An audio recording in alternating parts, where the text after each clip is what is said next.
শ্যামনগরের BMP করার কারণে জামায়াতের চেয়ারম্যানের ও ছেলের নেতৃত্বে ঘরবাড়ি ভাঙচুর ও ফলস গাছ কেটে ধ্বংস, প্রতিবন্ধী সদস্যসহ পরিবার চরম দুর্দশায়। শ্যামনগর উপজেলা থেকে মোহাম্মদ আবদুল্লাহ আল মামুন এর ভিডিওচিত্রে ডেস্ক রিপোর্ট। সাতক্ষীরা জেলার শ্যামনগর উপজেলার বুড়িগোয়ালিনী ইউনিয়নের দুর্গাবাটি এলাকার রাজনৈতিক প্রতিহিংসার শিকার হয়ে এক অসহায় পরিবার চরম দুর্দশায় পড়েছে।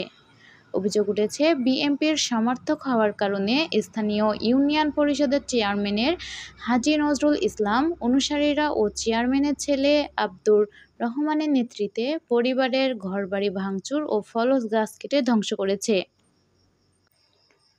৩৫ বছর ধরে পোড়াকাটলা ১৭২ নম্বর প্রাথমিক বিদ্যালয়ের মাঠের একপাশে বসবাস করে আসছেন মোহাম্মদ হারুন আর রশিদ এর পরিবারটির ৩ জন সদস্য শারীরিকভাবে প্রতিবন্ধী। স্থানীয় সূত্রে জানা যায়, আজ ৬ আগস্ট দুপুরে চেয়ারম্যানের ছেলের নেতৃত্বে একদল লোক হঠাৎ করে তাদের বসতবাড়িতে হামলা চালায়। তারা ঘরের টিন, বেড়া ও আসবাবপত্র ভাঙচুর করে এবং বাড়ির আঙিনায় থাকা বড়ই গাছ, পেঁপে গাছ সহ অসংখ্য গাছ কেটে ফেলে। এছাড়াও চেয়ারম্যানের বিরুদ্ধে আরও নাম প্রকাশ না করা ব্যক্তিরা জানান, বিভিন্ন সরকারি খাস জায়গা বিভিন্ন ব্যক্তির নামে ডিসিআর কেটে বিভিন্ন লোকের দেওয়ার নাম করে নিজে আত্মসাৎ করে ১৫০ থেকে ২০০ বিঘা জমি দখল করে রেখেছে।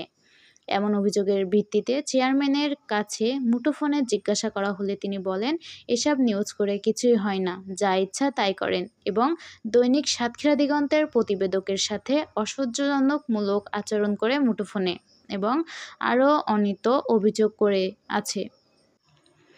অভিযোগ আছে যে তিনি একজন দুশ্চরিত্র মানুষ। তার সাথে বুড়িগোয়ালিনী ইউনিয়নের ওয়ার্ড মহিলা মেম্বারের সাথে অসামাজিক কার্যকলাপের অভিযোগ আছে।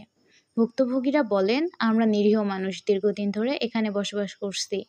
বিএমপি করি বলে আমাদের উপর এভাবে হামলা চালানো হয়েছে। আমার প্রতিবন্ধী ভাই বোনরা এখন খোলা আকাশের নিচে মানবতার জীবনযাপন করছি এবং তার ছেলে আব্দুর রহমান প্রকাশ্য হুমকি দিয়ে বলেন, আমার বাবা ইউনিয়ন জামাতের চেয়ারম্যান, এখানে বসবাস করতে হলে জামাত করতে হবে। ভুক্তভোগীরা আরও বলেন, বহু বছর আগে নদী ভাঙনে আমাদের বসত ভিটা নদীতে চলে যায়, সেখান থেকে আমরা এখানে বসবাস করে আসছি। স্থানীয়রা বাসিন্দা জানান, এটা চরম অমানবিক ঘটনা। প্রতিবন্ধী সদস্যসহ একটি পরিবারকে এভাবে নির্যাতন করা হয়েছে। আমরা এর সুষ্ঠু বিচার চাই। শ্যামনগর উপজেলা নির্বাহী কর্মকর্তা ইউএনও মুসা রনি খাতুনকে অবগতি করা হলে বলেন, ঘটনাটি সম্পর্কে আমরা মৌখিকভাবে অবহিত করা হয়েছে।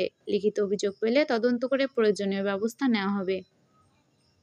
স্থানীয় মানবাধিকার কর্মী বলেন, এটি একটি গুরুতর মানবাধিকার লঙ্ঘনের ঘটনা। প্রতিবন্ধী সদস্যসহ একটি পরিবারকে এভাবে নির্যাতন করা হয়েছে। আমরা প্রশাসনের কাছে দ্রুত ব্যবস্থা নেওয়ার দাবি জানাই। এ ঘটনায় এলাকার চরম ক্ষোভ ও উত্তেজনা বিরাজ করেছে।